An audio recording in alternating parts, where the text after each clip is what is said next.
this computer. And I guess we're ready to go. Oh, I guess I gotta pretend we're in a mask.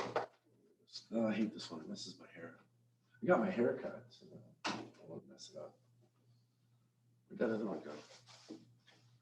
Put it in your jacket pocket inside. Okay.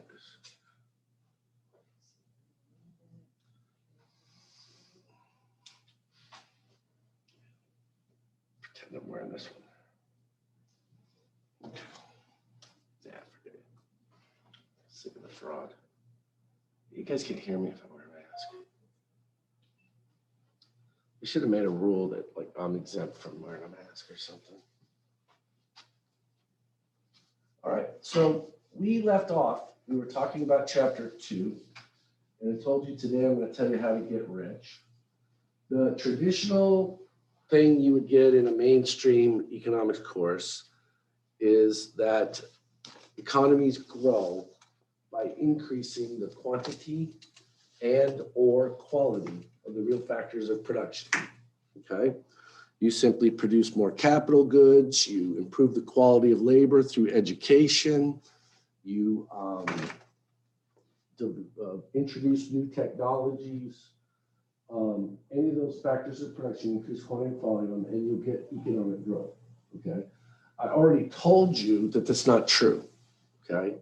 Simply building new capital goods, like when the Soviet Union built that match factory in the middle of that small African country out in the desert, didn't produce any economic growth for that country because in their case, there was no labor around.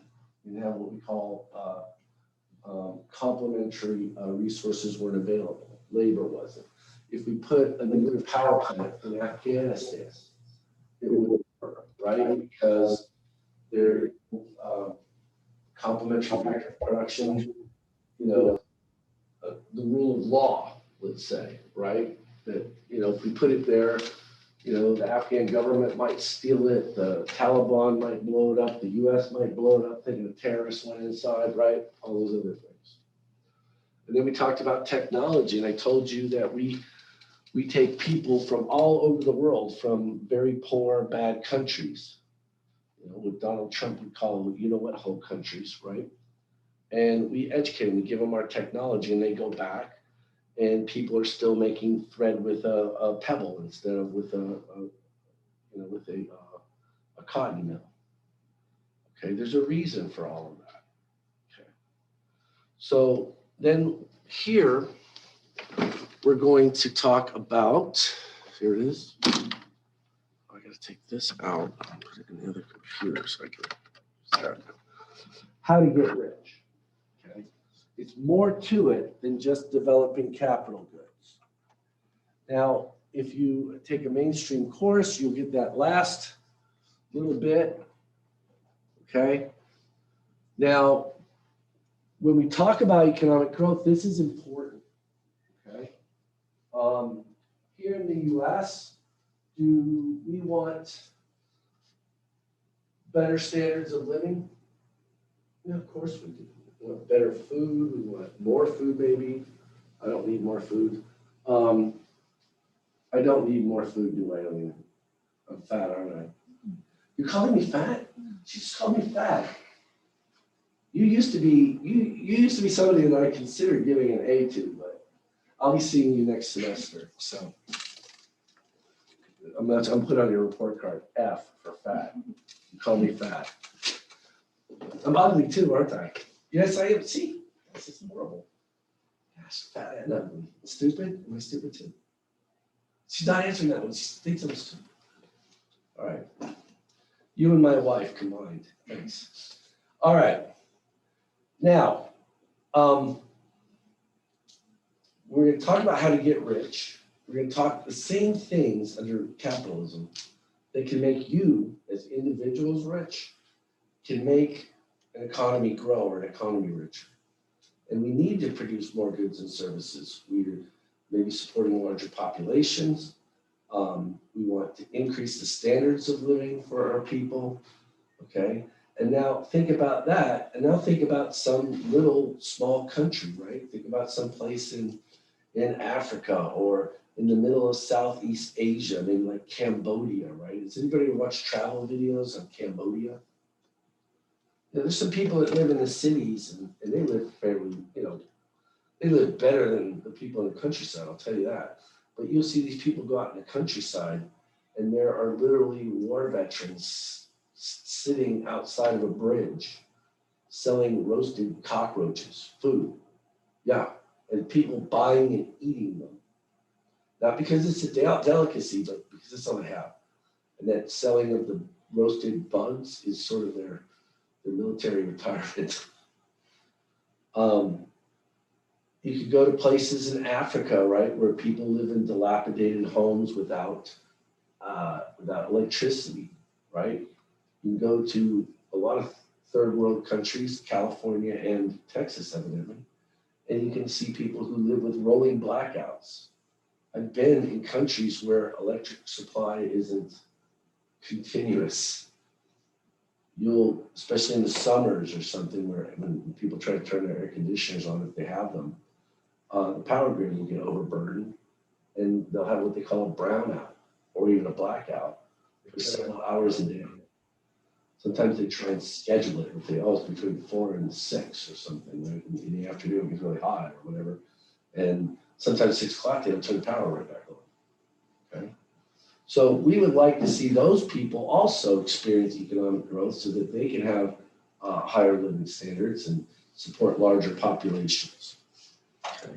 So your book says that economic growth is the ability of an economy to produce greater levels of output. Okay, that's the definition. And it's represented on that production possibilities frontier by an outward shift of the curve. So here is our production possibilities frontier, PPF sub naught. This might be consumer goods. This might be capital goods that this economy can produce. And if we achieve economic growth, we can achieve greater levels of output. So that would push this curve out, away from the frontier to PPF prime. Okay. Out, away from the origin is how we would represent economic growth on that with that production possibilities frontier. We talked about what makes growth possible, and I told everybody to put an asterisk by these, right? Just simply increasing technology won't necessarily cause economic growth. Simply increasing the supply of capital goods won't automatically achieve economic growth. I'm sorry, this is. If you're watching from home, I'm thinking about you. There you go. See this, okay? All right.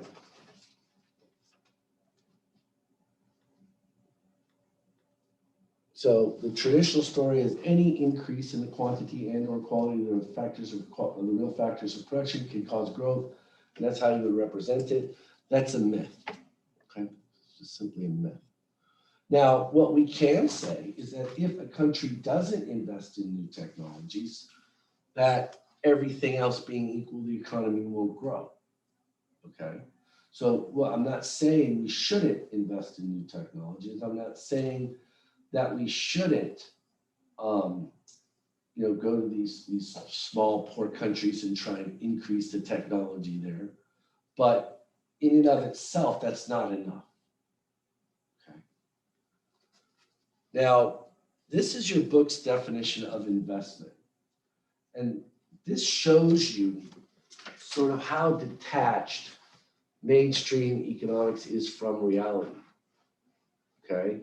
To them, investment is the accumulation of capital, and we have to put the word goods here because that comes from the book, capital goods, factories, plants, and equipment that are used to produce other goods and services, the man-made factors of production, okay? To accumulate capital goods such as factories, machines, and inventories that are used to produce other goods and services. So you simply accumulate them.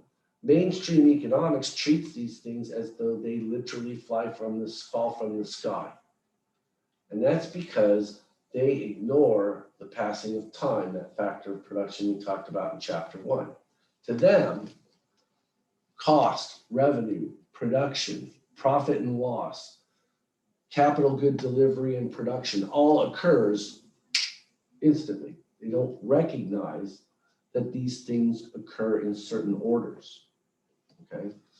And to give you an example is, anybody here ever want to start their own business someday? Raise your hand. Okay. What do you want to do? Take over my dad's, he does construction. Okay. What do you want to do? I would tax. Huh? Tax firm. A tax firm. You'll start your own tax firm. Mary, what do you want to do? I'm sorry, Mary, I couldn't hear you. Prints and t-shirts and stuff. Okay, so Mary wants to have a t-shirt business. Yours, you got to go to school first because you got to be CPA or something like that, right? But Mary, why don't you just do it now? Why don't you just print up 1 million t-shirts and design them and sell them? Why not? Just go do it right now. And I don't have the money. You have money, right?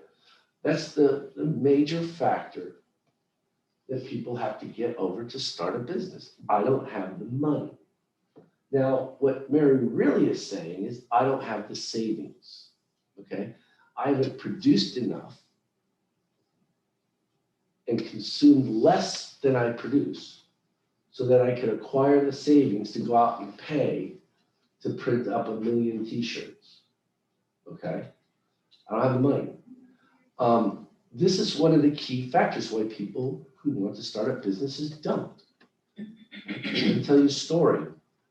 I don't do it, don't send anybody to me unless they got a gosh dang check in their hand first, okay? I've had too many issues where people have either come to me and wanted free advice or wanted me to help them start up their businesses for free or said they'll pay me and then I don't get paid, okay? I won't do it unless I get the money in my hand first, okay? And one student, this guy sent me a guy and he came to me and he said, hey, I want to start up this business. And he had a very nice product. It was good. It was a rack for sporting goods equipment for like your kids. And it was probably, maybe that long, maybe that deep. It wasn't even, I don't even think it was that big. And in it, you could put like baseball bats. It had holes for baseball bats. It had a shelf where you could put like basketballs, soccer balls, footballs. It had a little shelf where you could put bats and gloves, and it was really neat looking. And his idea was to go around to, and he had already talked to some of these people. Like, I know he talked to NASCAR, and I think he talked to somebody in the NFL about having them team-oriented. So like if you liked the Atlanta Falcons, you could get one. It would have the Falcons logo right on it. If you liked, I don't know. Do you guys like soccer? Some people like soccer. I think it's horribly communist. Any game you play and there's a tie involved in it, I don't want to see it. Okay, I'm like, somebody has to win. Somebody has to be better. Okay, it's not just some hand-holding exercise. Well, let's just go play the game for the fun of it. You're an adult. You shouldn't be playing games unless you win and get paid. Or for fun. But then even play for fun, somebody better win. If I go on a basketball court, which I can't do anymore. I'm old. I'm old too, right? Yeah, every time she insults me, I'm just going to fail her an additional time. So right now, you're probably going to take this class at least 5 times. 4 times to make up for all the insults, and then once to actually pass. And if you insult me again, I'm going to add questions to the chapter 3 quiz. Make it shorter. Embrace it. Huh? We just have to embrace it. We're old. Yeah. I feel it lately too. In the past 5 years, I've separated 2 shoulders, cracked a rib, punctured a lung, hurt my back where I couldn't walk. This is crazy. I'm getting old. My knees hurt now. When I get up, it's just like, oh, I don't know if I want to do that. All right. But anyway, The rest of these guys are looking at me like blank you, but you're looking at me like sympathy, right? He's like, it's sad. It is sad. Use your youth wisely. Don't waste it. But anyway, so the guy comes to me and wants me to help him start up his business. My first question was, how much money do you have? None. And you want to get an SBA loan. No one's going to give you an SBA loan because you don't have any money, right? Everybody thinks an SBA loan, like the government's just going to give you money like they do for student loans. No, they actually look into this one. You know, student loan, you say, oh, I want to go to school, right? If you meet certain requirements, they just hand you checks every month. But here, they actually make sure you can start the business because the banks actually give you the loan, then the government guarantees it. And if you don't make any money at the business, then I'm not probably going to get paid back. But one of the things, and I gave loans to some startup businesses, okay? I do not care about your stupid product because I don't know if it's going to sell, right? I don't know if you're going to make money on it or not. I don't know what it's worth, right? Because you haven't sold any. Or if you sold a few, I don't know what price it'll have to be so that you can ramp up production and scale it up. I don't know. I'm a stupid banker, right? I just know how to tell if someone can pay back the loan or not, hopefully. And if you're starting a new business up, there's only one thing I care about. That is how much money you made when you were a laborer, and how much money you've got. How much you're putting into it. If you come to me and you got a $100,000 investment that needs to be made to start this business up and you've got two dimes, I am not going to lend you money because I can just lend you money. You can basically steal it, right? You lose 2 dimes, I lose $100,000. You make $99,999.80 or something close to it, right?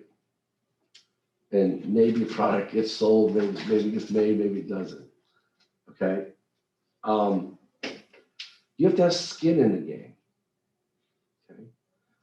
If I make a loan to you, I want you to hurt as much as I do when you don't pay it off. Okay. I want our interests to be harmonized. Okay. I want you to want this business to be successful as much as I do, if not more. So in order for that to happen, you have to be financially hurt if the business doesn't make it. Okay. I mean, think about it. You all thought about starting businesses. You thought, oh man, I'll just go borrow the money I need from someone else. And then if it fails, the skin off my nose. Right? It's his money. Yeah. No, I want you to say, oh, if this business fails, I'm as bad off as the guy that lent me the money. So I want skin in the game, okay? And it's not like a house where you put 20, 10, 5% down. I want to see like 50% if it's good or more of your own money in there, okay? And then if the business doesn't make it, and most small businesses don't, they fail. I want you to be able to show me that you can go back to work and pay off my loan because I'm going to make you sign on it. I'm not lending money to some business. I'm lending money to you. You know, and let's say Elena comes to me and says, I want to start my own business, or Mary said she wants to start her own business. Mary comes to me and says, I want to start my own business. Okay. The first thing I'm going to do is say, Mary, what do you do right now for money? And Mary says, oh, I work on a graphic artist or something, right? Or a marine biologist or whatever. And I say, how much money do you make per year? What are your expenses? And I'm going to see if Mary, if she had to go back to work, if Mary could afford to pay the loan off if it failed. And I'm going to make Mary sign on the loan as a personal guarantor. So if the business goes down, I don't care because I'm not really lending the money business. I'm lending Mary money. And if the business goes down, Mary can go back to work as a marine biologist and pay me off. And we make sure Mary has enough skin in the game so that she doesn't want this business to fail. But anyway, somebody has to have first saved before Mary could start up her business and before my friend here with the racks could start up his business and be willing to use those savings to invest in the business and possibly lose them. Okay. Now, this guy, it was a good idea. I would have bought one. And he was saying he was going to sell them for $20. He could make them for $8. But he didn't have any money. And he wasn't going to get any because he couldn't afford it. The guy, it's funny, he told me, he said, I just got divorced and kicked out of my house. And I don't have a job. And I'm like, who's going to pay for this? Let me get an SBA loan. No, you're not. And I said, if you want to start this, do you know anybody that has any money? Do you have like an uncle or something who could invest? And he probably needed $50,000 or something, right, to make enough of these. And he was like, oh, I got to talk to Walmart. Walmart's going to buy them. I talked to the NBA, the NFL, and they're going to let me, they're willing to let me put their picture on it. Yeah, if you pay them, we're going to get the check. Right? You think the NFL cares about $50,000? Do you think they care about $50,000? No, that doesn't even move the needle. That doesn't even pay for 3 days of Dak Prescott's work. Watched he signed last night for $40 million a year. Okay, that didn't even pay for his, what do they call it, the ointment, for his shoulder or whatever it gets sore. Doesn't even pay for ointment for the Dallas Cowboys for the year. Okay, they don't care about that. They want hundreds of thousands of dollars, maybe even millions of dollars before they let you put their logos onto things. Okay, they ain't gonna bother talking to you for $50,000. Hey, I got a $50,000 deal. Ah! Hey, Dak, this guy wants to buy your toothpicks for the year. Right? They don't care. They don't care. So he needed a lot of money to do this, and he didn't have it. Never saved. And the next thing I asked him, I said, look, it's a good idea. I think people would buy this. Do you have a patent on it? And he said, yes and no. I said, what do you mean yes and no? Whenever you're yes and no, it means no. Right? If everybody says yes and no, it means no. He didn't have a patent on the thing, but he did have a patent pending for the holes that he drilled in it. Believe it or not, they wouldn't patent the shelf, but they would patent the holes that he drilled in there to keep the basketball and the football and the soccer balls in. Look, you can't sell a hole. If he had a patent on it, I said, look, and then you could go to somebody who has money and makes these things and say, hey, I'll let you use my patent. You pay me for the patent, and then you make them.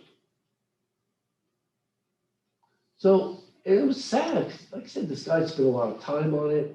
He spent money. He traveled to go see the NFL and talk to them about it. He traveled to go talk about Walmart about buying it. And this is just his word, but they said, yeah, if you get it produced, we'll buy it. We'll give it, put it in our stores or whatever. And it was something I envisioned when he talked to me. I was like, I could see that at a Walmart. I could see it. And it was nice. It was kind of like a clear polymer type of deal. It was really nice. I probably might have bought one. I had a kid playing baseball, so he's playing soccer. It'd be nice to mount that on the wall and throw all this gear there. Instead of the bats laying all over the place in my garage and the balls all over the house and people's closets. Yeah, it'd be nice. And it looked good. Yeah, I probably would have bought one. But he had nothing. I had to basically tell this guy, I can't help you. You're hopeless. Give me my check. I never got a check. What do you think? I'm a freaking social worker here? I think I work for free? I got a real degree, not a social working degree. I had a student that called me and said, oh, I got my degree in social work. I'm like, you think there's a lot of money in poor people? Helping the poor. You think there's a lot of money in that? You should, I try to help poor people if I can. They don't listen to me. This is how you get rich. Oops. Okay.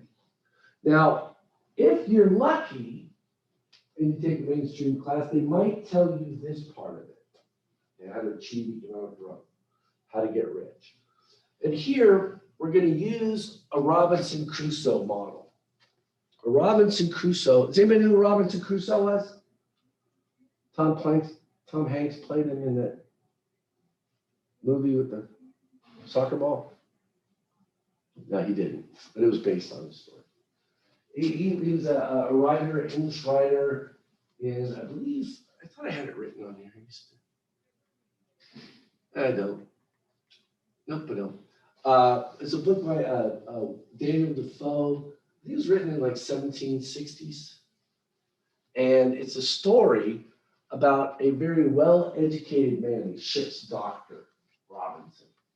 And his ship is wrecked at sea, and he floats ashore and believes himself to be the sole survivor of this shipwreck. And when he arrives on this what he thinks is a deserted island, he realizes that he has nothing with him, and he has to go out and mix his labor with nature and try and survive and hopefully get rescued. Okay. Now, in the book, it's very interesting. When he first wakes up, he realizes his situation and he has to contemplate something, has to think about something. Do I want to live or die? Do I want to get up, go out and find fresh water to drink because he's thirsty, right? He needs fresh water to drink while he's on the island, a source of food and shelter. Do I want to get up and do this? Or do I want to just lay here and let the elements take me and die? And this is a very important idea because in economics is for people who want to live. Okay? It's not for the post-suicidal. It's funny if you think about it. Okay? We don't have economics for the post-suicidal. Okay? We have economics for people who want to live, who want to achieve their human potential, to make their lives better. Okay. So fortunately, in the book, he decides that he wants to live. Otherwise, it would have been a short story instead of a novel. That's also funny. You don't laugh, I'll fail y'all. Y'all be sitting in these chairs till you're 45 with Alina.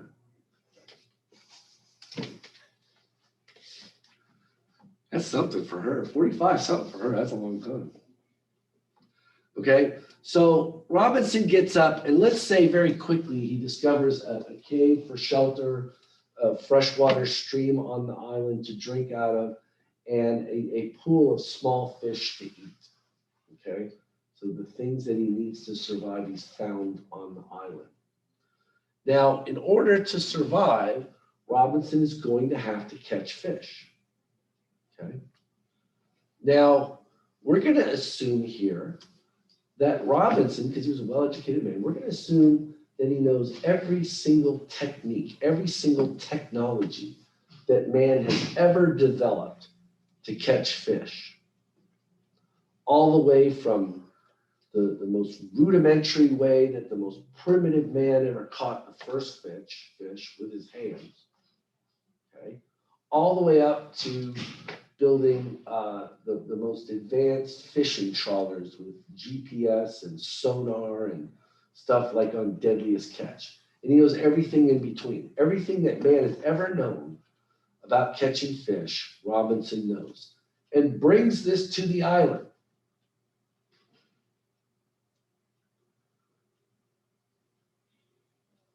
Now, knowing everything there's to know about fishing, how would Robinson first catch fish on the island? Would he build the trawler? Why not? Too long. Yeah, he starved to death before he ever got the hull laid, right? Before he ever got the hull complete. So how would he catch fish? The same way that the most primitive man would catch fish, the first guy to ever catch fish. With all that knowledge, he'd still catch fish the way that the first man to catch fish caught him, with his hands. So right there's all that technology, right? Does it do Robinson any good initially? No. And the reason is because he doesn't have the complementary factors of production present, in this case, time, to be able to make the trawler, right? And let's say all the materials are there and he knows how to smelt iron and how to dig it up out of the ground. He knows how to build electronics and make microchips out of silicon, which there's sand on the island, right? But he'd be long dead before he could ever even get part of the ship, though. Okay. So he would fish with his hands. And let's say that Robinson can catch 3 of these little fish. They're not big fish, they're little fish. He could catch 3 of these little fish per day with his hands if he woke up at daylight and fished until he had to go to bed at night. Okay. Now, of these 3 fish, Robinson would have to eat at least one of them to survive, just to stay alive. And he would have to eat a second fish just to maintain his strength so that he could go out and fish tomorrow. Okay? So in order to obtain just a bare level of subsistence, right? To barely just be alive, Robinson would have to eat 2 of these fish per day. The third fish, he would have some choices there. He could catch the third fish and consume it, maybe build up his strength to make him feel better. He could catch the third fish and save it, or catch 2 fish, stop, and then go out and get a suntan the rest of the day. Okay. Now, I can understand why he would want to engage in leisure, right? To go get the suntan, right? Nobody likes to work. I can understand why he'd work all day, catch 3 fish, and eat the third one to make himself feel better. I can understand that. But why would he ever catch 3 fish, only eat 2 of them, and then dry one out in the sun and save it? Why would he ever do that? So that he can stock up, so he can start taking more time to build his fishing thing. That's one reason, yes. So that he could build a capital to catch more fish. Okay. He might also save it for a rainy day, right? When it rains one day and the fish aren't out there. But those are the only 2 reasons you can really think of doing it. Maybe he likes to look at fish, right? So why would he do that? Okay. Let's say that Robinson knows that he can build a spear. And if he has this spear, he'd be able to catch 6 fish per day instead of 3. But it's gonna take him a full day to go out into the jungle on the island, find a stick and a piece of flint or something to sharpen, and vines or whatever to tie and put this thing all together. If Robinson wants to catch fish with the spear, he would have to give up fishing for a whole day, wouldn't he? And the only way he can do that is if he has first saved at least 2 fish. So on at least 2 days, he'd have to go out, catch 3 fish, eat 2 of them because he can't, he has no choice, but dry out and save that third fish. So they had 2 fish to put in his pocket while he goes out and takes the whole day to build the spear. Okay. So this gives us a way to get rich or to achieve economic growth on Robinson's Island. Write this down if you don't have it written down. In order for Robinson to improve his lot to achieve economic growth on the island, he has to first save. Okay. Now, savings, I'm going to give you a definition for it, is the act of abstaining from consumption. The act of abstaining from consumption. Okay. It's kind of like being on a diet. Has anyone ever been on a diet? You've got pizza and ice cream in the fridge, in the freezer. But if you're on a diet, what do? You say, I could consume those things, but I'm not. I'm going to push them away. Okay. In this case, Robinson catches that third fish, and for 2 days, he says, I could consume this third fish, but instead, I'm going to push it away. I'm going to save it. Okay. After he has acquired the savings, 2 fish, necessary to go out and build the spear, he will then invest those fish in the production of a spear. Okay. Now, in this case, Robinson is the only one on the island, so he, in effect, gives those 2 fish to himself. He consumes them while he goes out and builds a capital good. Okay. The spending of those savings on the production of a capital good, the spear in this case, that's what investment really is. It isn't the accumulation of inventory, blah, blah, blah, blah, blah. It's the spending of saved resources to produce, in this case, a capital good. You could produce other things with those savings, but in this case, it's a capital good. Okay. Then, at the end of the day, he will be able to increase his daily output of fish from 3 per day to 6 per day. And we will say that he has achieved economic growth on the island, or at least we might, because I'm going to give you another asterisk here. This story, which you might get in a mainstream class, but probably not, isn't enough either. It's still not enough. And let me give you a couple of examples why.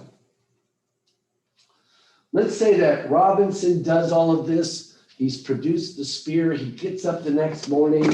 He walks outside the cave, goes down to the little fishing pool, and all the fish are gone. They've migrated somewhere. Would that spear produce any economic growth on the island that we know of? No. How about this?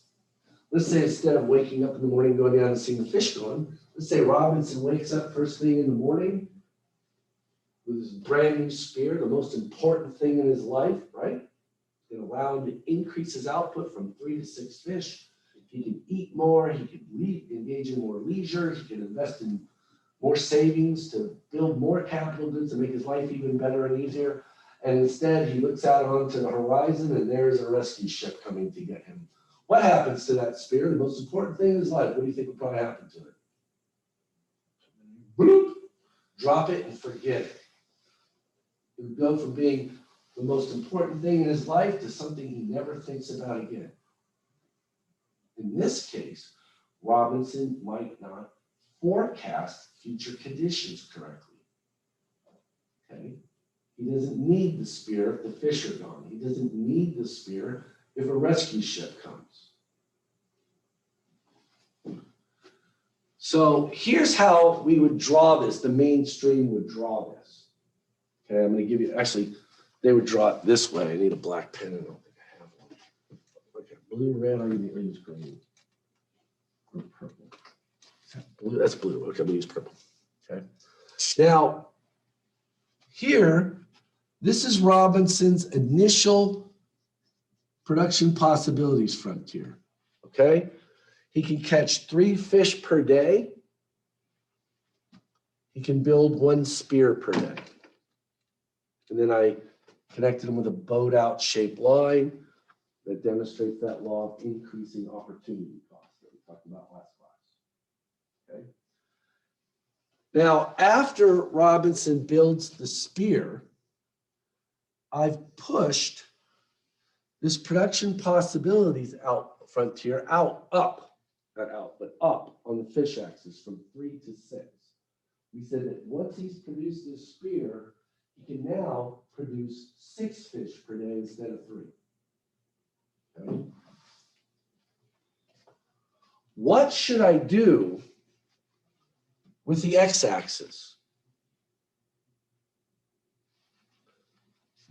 The mainstream of my profession would push it out also. So in your notes, we're going to write mainstream here. Okay. And this deals with what capital goods are. Okay. The mainstream of my profession believes that capital goods are to some degree homogeneous. Okay. What does that word mean? Homo means the same. I think it's Greek, but I'm not sure. Okay, the same, right? Someone who is a homosexual, like people of the same sex or gender or whatever. I don't, oh gosh, I don't want to talk about that stuff. That can be very confusing, right? But I mean, homo means the same. I'm not talking about this. Yeah. Why is the X spear? What's that? Why is the X spear? I just made it that way. He can produce spears or fish at this point, nothing else. Yeah, but like, I figured it'd be like activity day. Like he can fish 3 fish and it takes the whole day. Right, he can only choose one option. I remember this is a series of different choices, right? Now, we didn't talk about it. Could he produce a spear part of the day and fish most of the day? We don't worry about that. This would probably just be 2 points, really. Okay, but I connected with a line just to think of a production possibilities frontier and said, well, he could produce part of the spear during the day and fish the rest. But earlier, I just said he could fish or produce a spear because when you think about it, he's going to go out in the jungle, he's going to wander around. He can't just turn around and start fishing, right? You have to walk back and you'll get lost on the other thing. So just a whole day. Now, when you say that capital goods are homogeneous, you're saying that they are basically the same. They're interchangeable. And because of that, the mainstream of my profession, there's is the purple line. They say that capital goods are non-specific. Okay? And what they're saying in all of this is a capital good is a capital good. Any old capital good is just as good as another. So it doesn't matter what type of capital good Robinson builds, just so long as he builds capital goods. Well, I've got an interesting idea. Let's say that instead of building a spear, that Robinson built a fax machine on the island. Would that produce any economic growth whatsoever? No. He doesn't have electricity to run the fax machine. He doesn't have an internet connection or Wi-Fi on the island. And he doesn't have anybody else to send a fax to. And are faxes useful in the production of fish or spears? No. The mainstream of my profession says, to some degree, yes, they are. It doesn't matter if Robinson built a spear or a fax machine. That's not what's important. It's how much capital he built. Remember, they call it capital instead of capital goods. And there's a reason for that.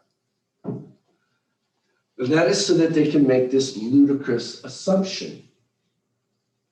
It doesn't matter what type of capital good you build, if you build the right one, it just matters that you build capital goods. You might say, why would someone think that? Robinson can't build a fax machine.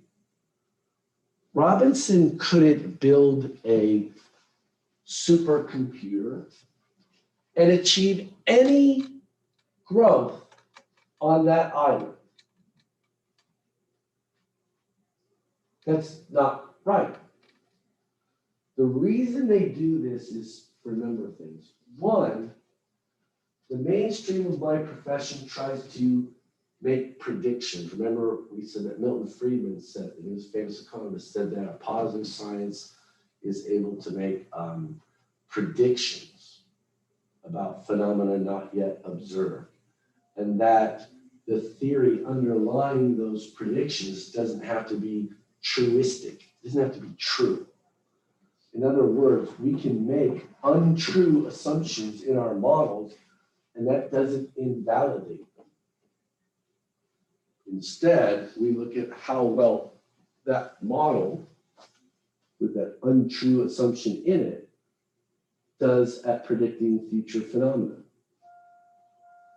And they try and make predictions. Okay, if you go and you look right now out there and see it's not the coronavirus bill, I forgot what they're calling this one. You know, the new bill where they're gonna give like $1,400 check supposedly.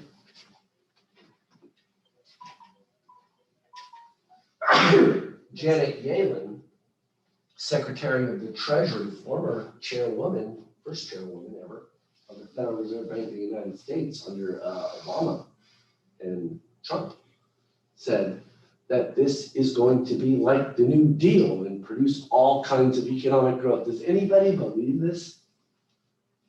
First off, the New Deal didn't produce any economic growth. The economy stayed in recession almost a decade after it. Okay. But does anybody think that this is gonna suddenly make your life heaven? Right? You think you're suddenly gonna get a Mercedes or something out of this? Mercedes is gonna pop up out of the ground and the keys are gonna pop in your hand and some beautiful supermodel is gonna be sitting in the seat next to it. And if you have a really nice Mercedes, you can get a supermodel to sit in the thing with you. All right, but I'd probably like a Lambo. Lambo's gonna pop up. Whoop. Right?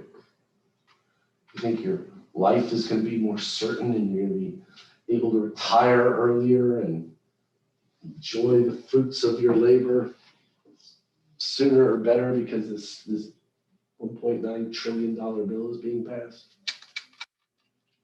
You're not even gonna see most of the money. It's like only 9% of it's going to COVID-related things.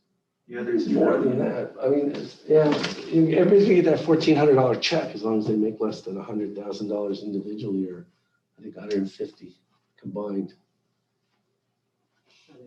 A check, you know where they're gonna get the money? They're gonna print it. Actually, they already printed it, most of it's sitting in the Treasury's checking account. How many people are in America? Huh? How many people are in America? 360 million, I think, something around there.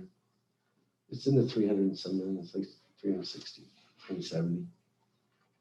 Where's the rest of that trillion going? If they're giving $1,400. Not in your damn pocket, don't worry about it. It's going to like foreign, There's foreign Foreign countries, it's going to countries. Planned Parenthood, they're getting a big check. A lot of it is going to cities and states, right? Especially the hard hit ones, you know, they're financially irresponsible, like California and Illinois. A lot of it is going into pension funds, okay, to bail out pension funds that are underfunded, specifically in states like California and Illinois and New York. A lot of it is going to cities and municipalities. A lot of it is going to school districts. Then there's a whole bunch of other stuff in that bill foreign countries, right? I'm not sure if it's still in there, but I think there's going to be money sent to Pakistan to teach the people out in the rural hinterlands about gender. That was in the other one before. Oh, that, yeah, Yeah. like 42 genders or something, and Yeah. they need to get on Facebook and Snap too. You believe that? Like some guy like barely lives outside of a cave, and they're gonna go tell him, no, there's more than two genders. In fact, you might not even be a man. Watch him stab him with a spear or shoot him with an AK. How dare you come here and insult me? You know, poor little dude in Pakistan wandering around thinking there's just men and women and they're gonna educate them. No, you could be like a pansexual. What the? I'd love to teach those classes. That would be fun. As you ducking the rocks and blows that come at you. Imagine being some guy and you're sitting there and you're living in the country, out in the country in the boondocks of Pakistan, and some guy comes and tells you, let me explain to you a cis pansexual cross transsexual hermaphrodite. What the? Why do they think that's gonna work? Like, why do they take American taxpayer dollars and then send it to, disguise it as this coronavirus package, send it to Pakistan for gender studies, and think that somehow benefits? I think that when you think that governments are actually here to help people, that you get confused on that. Makes no Okay. sense. And this is something you learn in economics, and that is that politicians, or what we call government servants, or public servants, excuse me, are self-interested as anyone else, okay? Why aren't you giving your money to educate people in Pakistan about transsexual, pansexual, cross-dressing hermaphrodites? Why aren't you doing this? Because you don't give a shit. Sorry, excuse me. You don't care if some dude in a cave in Pakistan cares about pansexual, hermaphroditic, transsexual cross-dressers. You don't think about it. You don't worry about it. Okay? You don't, a lot of money's going to go to bail out airlines too, right? Okay. Now, I'm going to tell you right now, the airlines and all these companies that are getting money, they're getting the money not because it's some sort of massive need. I mean, who cares if Delta goes bankrupt? Someone else will come in and buy the planes and the rights to the airports at a discount, and they'll start flying them. It'll probably be cheaper, right? And maybe they won't cooperate with the government on this ridiculous COVID garbage, But the airplanes the airlines are going along. Everybody knows that if this, I'm scared of COVID, right? And I'm not saying there's a reason not to or to be scared of COVID, okay? But what they've done is clearly ridiculous, okay? COVID ain't doing nothing to you, okay? You probably had it 5 times, you don't even know it, okay? Do you know how many people under the age of 18 have died from COVID-related deaths? That means that someone said you either tested positive for COVID or you had COVID symptoms and then died. Do you know how many people have died under the age of 18 from COVID-related deaths? It's like 117. More people probably die from that from drinking tainted milk. Certainly more people die than that in a year from crossing the street in that age group. Yet are we freaking out over kids crossing the street? Oh no, we can't cross the streets. We got to have big bumpers or build bridges everywhere so kids can cross the street wherever they want. No, no one cares.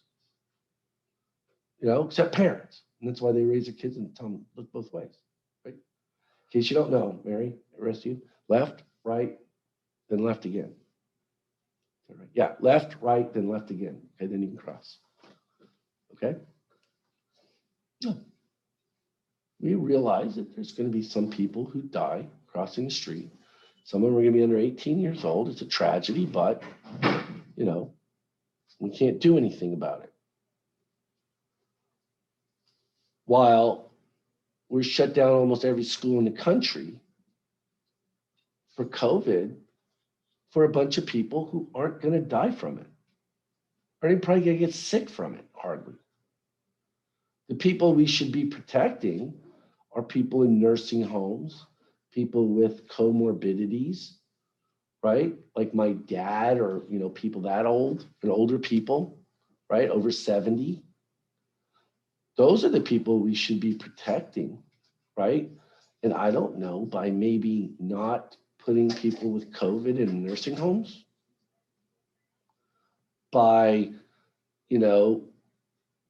not making people with comorbidities go to work, letting them work from home, or say, okay, if you're that frail, then we'll just let you take a leave of absence and let you go on unemployment until the COVIDs are gone, or COVIDians are gone, or whatever they are, right? I mean, those are the people we should have been protecting. Those are the people who will die if they get it, okay? Not you.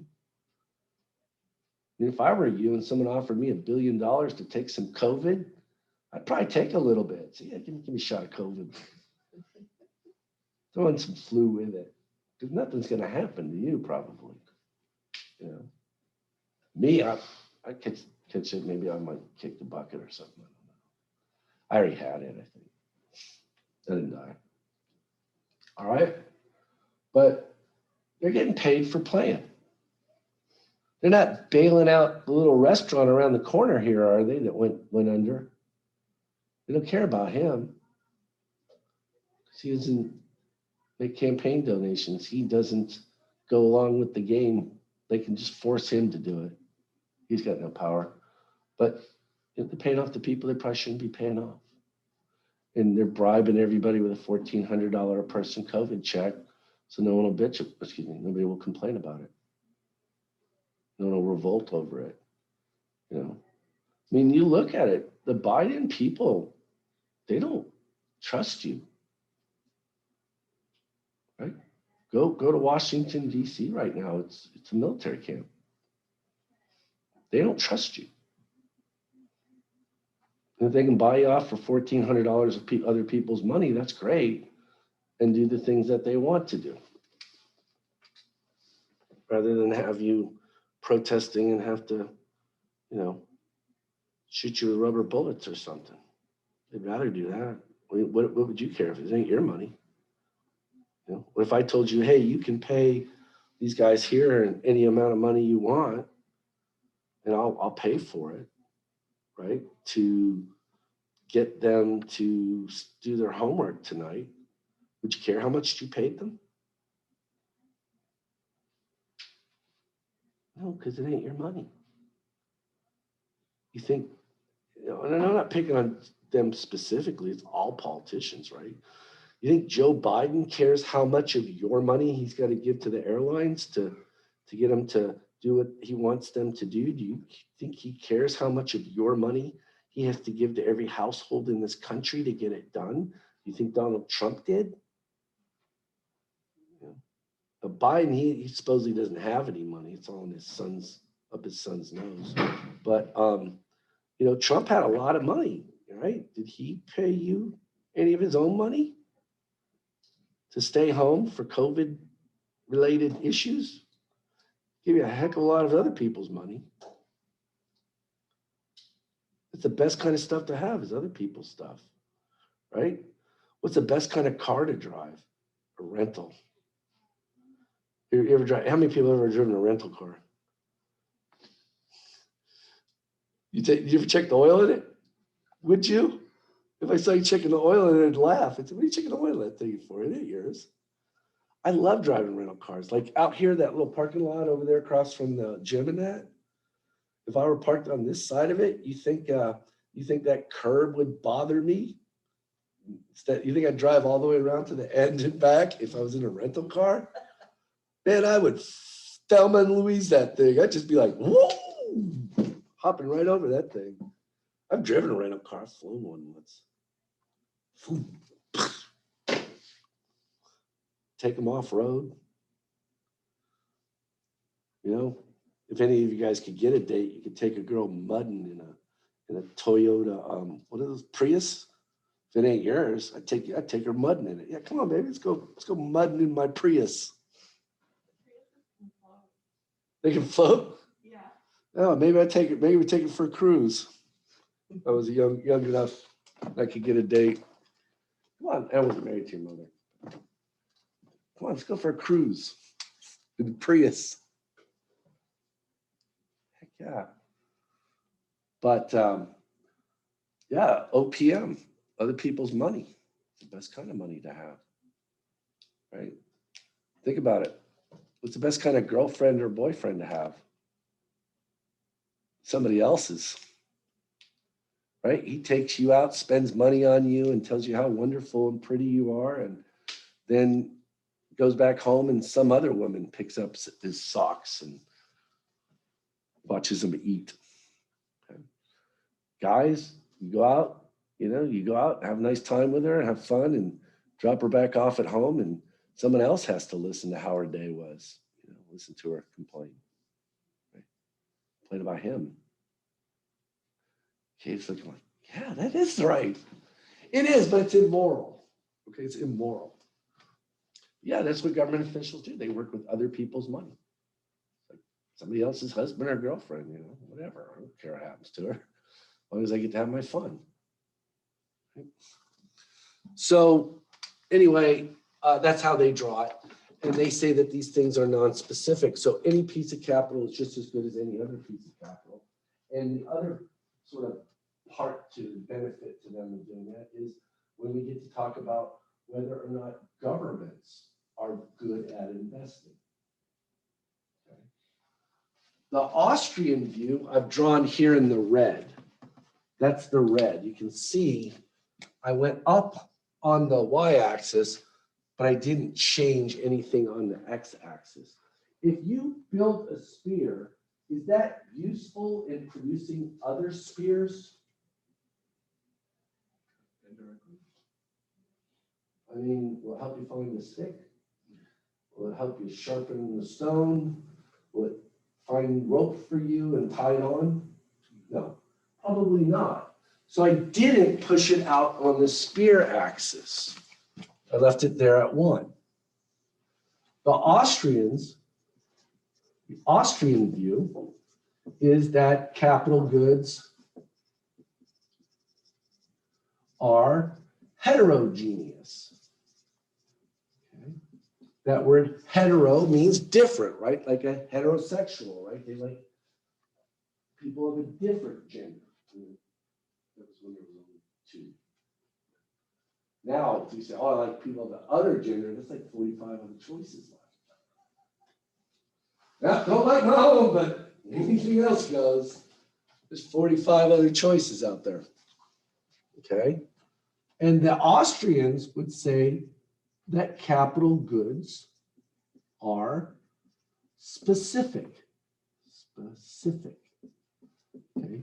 That capital goods are only useful in the production of one or some goods, but not others.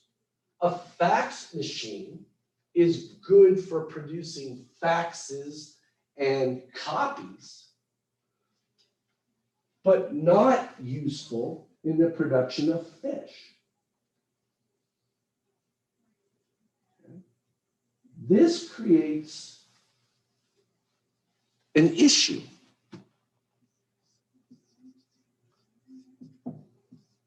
Government. Can governments invest money? Are they good at it? Now, I would say, the Austrians would say, no, they shouldn't invest at all. For one thing, you have that OPP problem, right? Other people's money, in this case, OPM. You ever hear that song, OPP? OPM. Other people's money, right? Parker don't care. He'll pay you guys as much of my money as he wants to get you to study.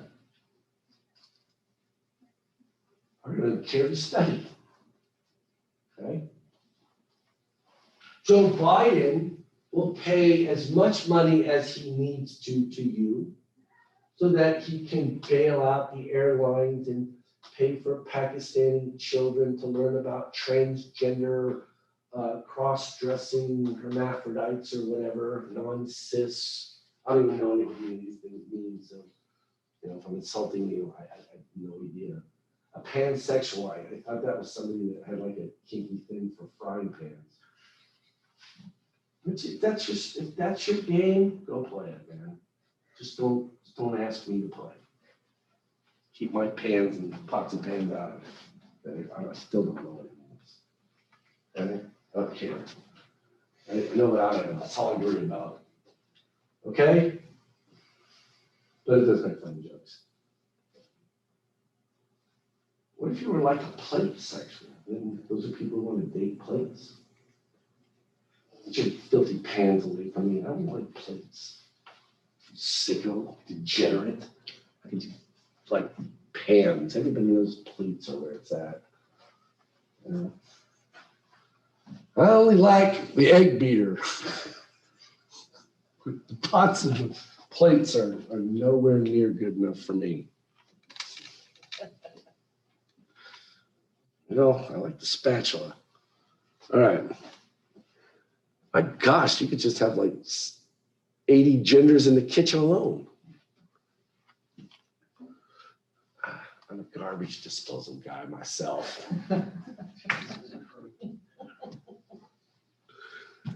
Hey, don't judge them. Don't judge it. Where love blossoms, don't step on the flowers.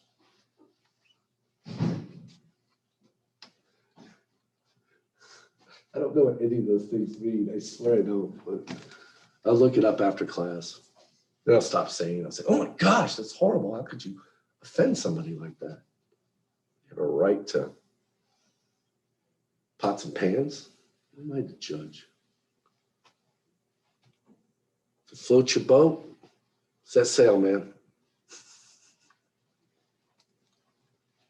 All right, so the Austrians would say it's not just enough to save, invest, and produce a capital good. That in and of itself won't automatically make you rich or cause economic growth. Because any old piece of capital won't do. You've got to buy the right one. You've got to produce the right capital good. In this case, that would be the spear and not the fax machine.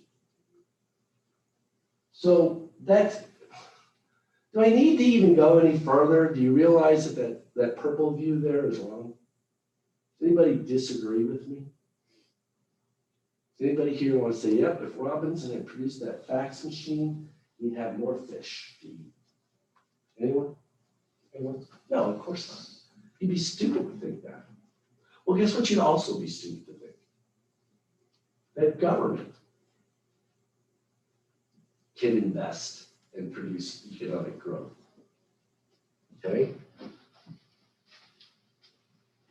An entrepreneur, if he produces the wrong capital good, what happens to him? He goes bankrupt, right? Or suffers losses. What if a government bureaucrat picks the wrong capital good to produce? What happens to him or her? Nothing. Okay. I told you all about Solyndra, right? Solyndra was a company, and they were producing solar panels.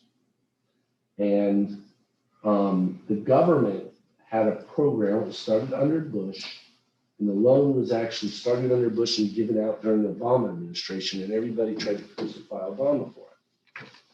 And what it was is Solyndra was producing solar panels, and the government had a program that said, we will lend you money, or guarantee your loans, really, the government doesn't lend money, to guarantee the loan, if you're producing green energy and no one else will lend you the money.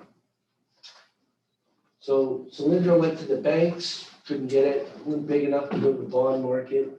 They couldn't expand their production and ramp up. So they went to the government and applied for a loan. Under the Bush administration, it was approved under Obama for $500 million. And within like 6 to 8 months, the money was gone. The company was bankrupt. And they could find no fraud. They didn't, to the best of our knowledge, nobody stuffed it into a Swiss bank account.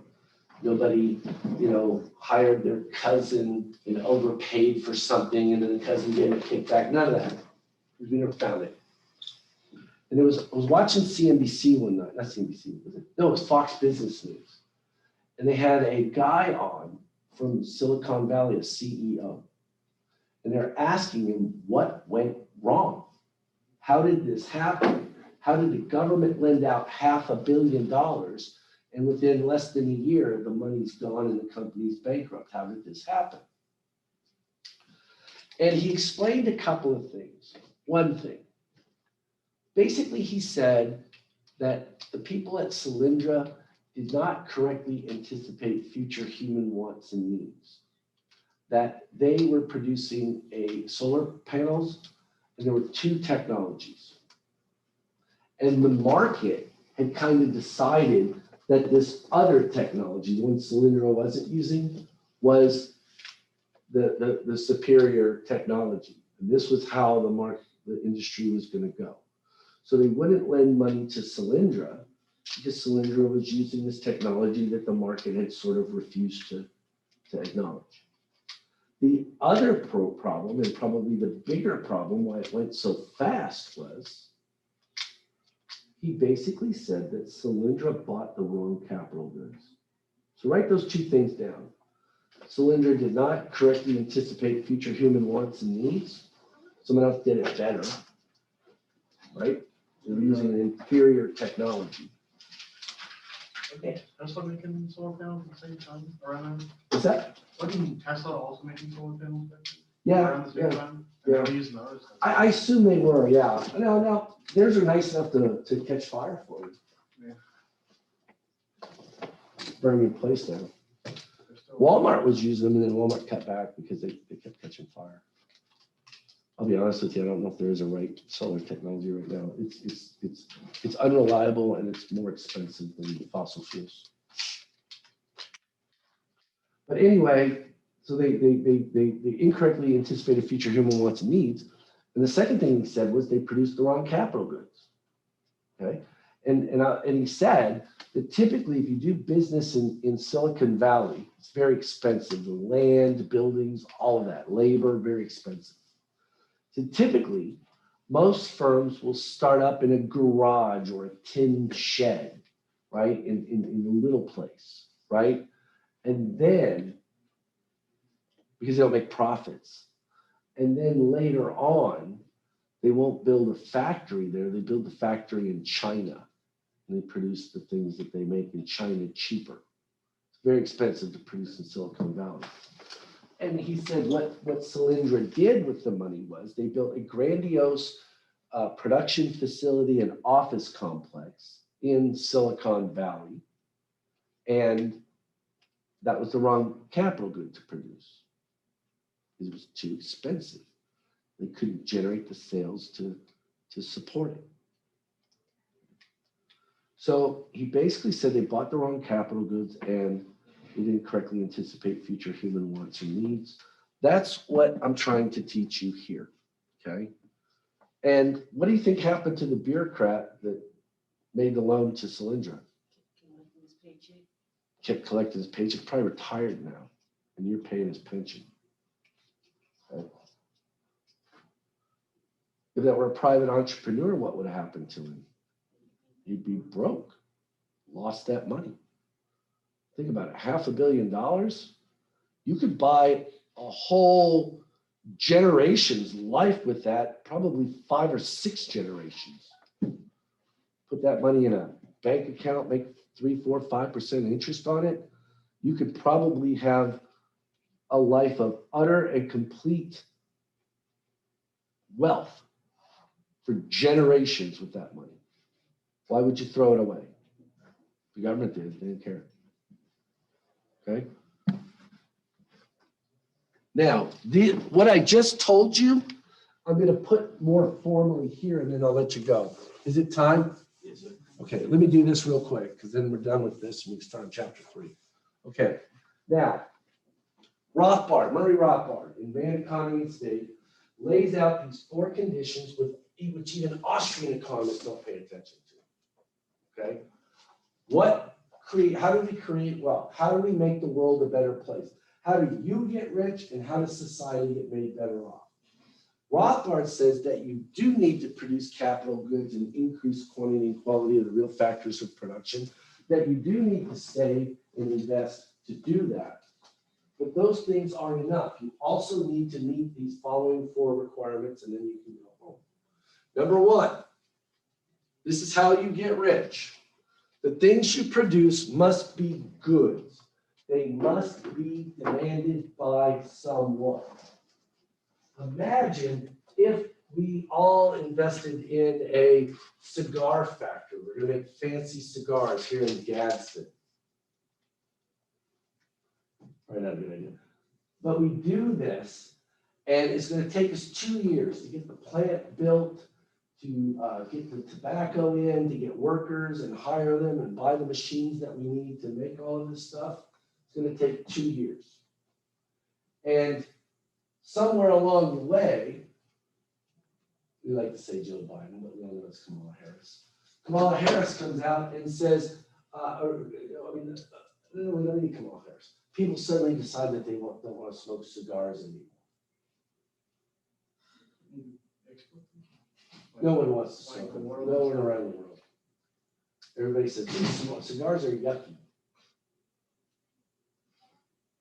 Would we get rich? Would we increase production here in Gadsden? The answer is no. So you've got to produce someone or something that is demanded by other people. In fact, what we really say here is that you have to correctly anticipate and solve future human wants and needs. You've got to make someone else better off.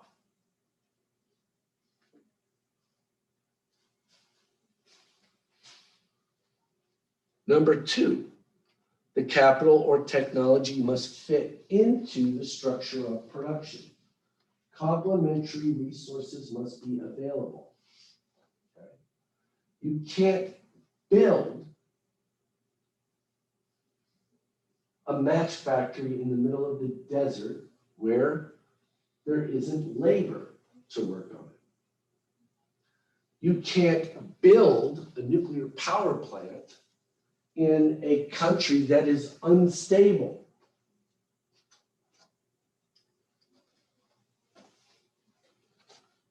You can't build a factory in a town where people don't have the education or experience to run it. Number 3, the benefits of the increased output must exceed the opportunity cost of producing them. Okay. I can put this in even plainer English for you. Let's finish writing that down.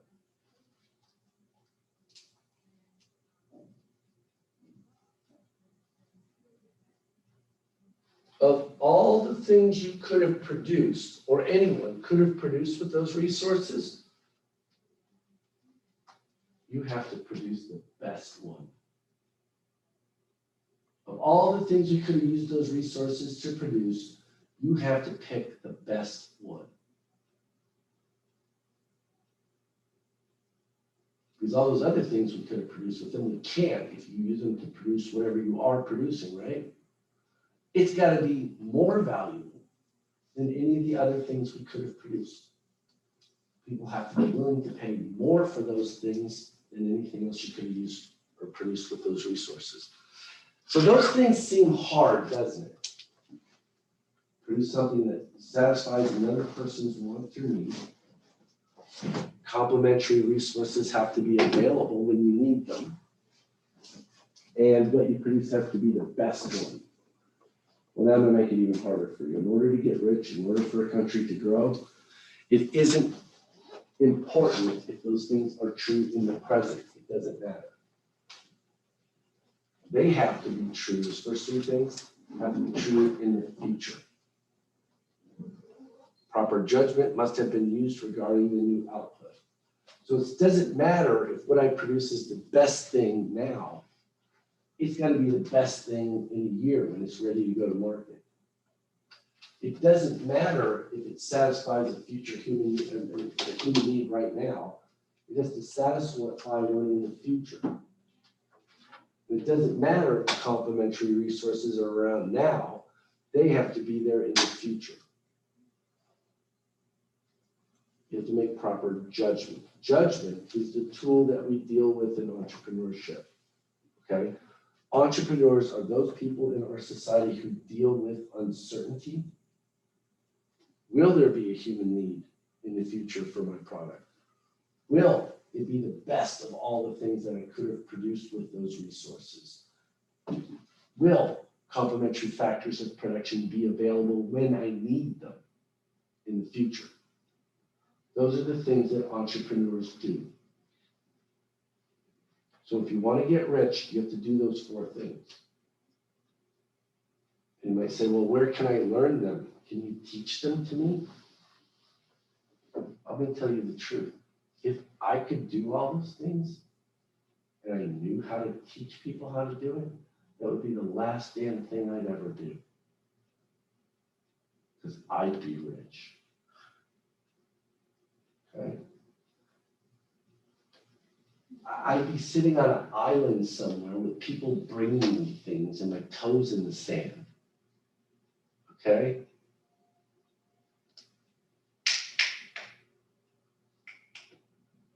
Another top shelf whiskey on the rocks. Right? Bring it fast. Okay? I wouldn't waste my time telling other people how to do it, and if I did, and they got better at it, that would make me poor.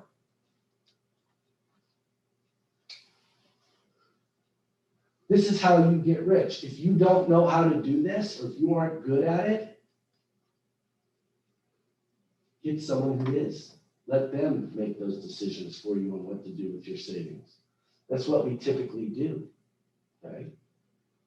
Most regular people who have savings, who do they trust to invest those savings? Do they invest it themselves? Who does it for them? Where do you put your savings? 401ks. At the investment advisor, but the bank. Put a savings account or CD at the bank. You let the bank make the decision on where to invest those funds. Now, my next question is, are the banks very good at that? The answer is no, right? Every time the country goes into a recession, they're going to have to bail out the banks, don't they? You know why? Because they didn't do these things. During the boom, they picked losers.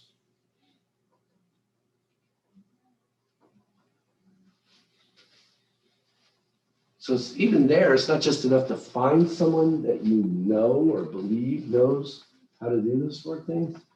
You also got to be able to trust them. And I will tell you right now, I worked in a bank. I made, oh gosh, I've lent everywhere from probably $1,000 up to I don't know how many millions. Been involved with loans all the way up, probably 50 million. The biggest one was involved in, which is piddly squat. I didn't think about you. I didn't sit there and go, oh man, I hope I don't lose no savings. I said, man, if I make this deal, they're cutting me a big check. Okay? The guys that were supposed to worry about you, you don't pay their salary, the bank does. They're called underwriters. They're the ones that say, oh, hold on there, cool your jets off there, hotshot. This isn't a good deal for our investors, the savers, our customers. Do you think they were more important than me? I got bonuses, they didn't. They didn't get a bonus if they saved your money. They only got bonus if we lent that money out. I got a bonus. I think they got a little bit too. I don't care about you. OPM, man. OPP. You know me, OPP. All right, have a good one. Thank you very much. Chapter 3 when we get back.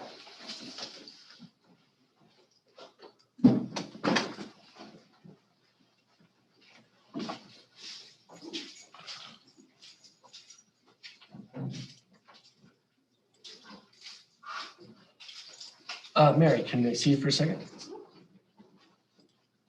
I don't want to do that. Are you going to work today? Yeah, I have it at 4 till close. When? 4 till close. Until close? Do you want me to show you what you need to do down in the computer lab? Or you can use this computer. I actually was going to ask you if I could use that computer. This one? Yeah. Work school related or No. no? Shutting down anyway. If you need to click something to make it shut down. Tell it to do whatever it's supposed to do. Hit cancel. What do you want to do this for? When are you going to work on the assignments? I mean, I can do them. Just click don't save there. Well, let me show you what to do. No, shut down. Oh, it's too late. Oh, All right, I'll show you later. Okay. All right. All right. This goes. That's in there. Okay. Oh yes, sir. I'm sorry. I just want to ask you, for that, the section 2 of the Blackboard quiz, is it supposed to have a password on it? You need to use the Respondus browser. That's why. I have it, but I guess I need to open it up. That's Yeah, what I you gotta thought it open it. was. You gotta close everything and use that Respondus browser and take the Blackboard quizzes and the exams. That's it. I thought Everything it- else you use regular browser for. Yeah, I thought it automatically just. Yeah. The multiple choice stuff you have to use it for. The video quizzes, everything else you can use Firefox is the best or Chrome. All right. Okay.